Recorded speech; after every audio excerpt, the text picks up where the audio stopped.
How to make a small latte. Wash out the portafilter. Dry out the portafilter. Put the portafilter on the scale. Pull the espresso shot. One gentle tap to settle the espresso. Clean off the edges.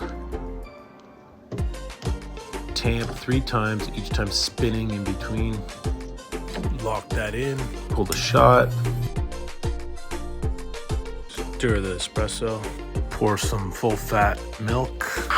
Steam the milk, spinning it in a circle. Stir the espresso with the milk.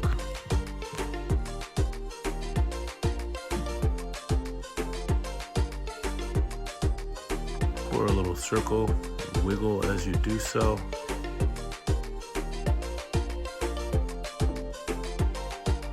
Pour another smaller circle and wiggle and push into the larger circle. Pour a static circle and pull through.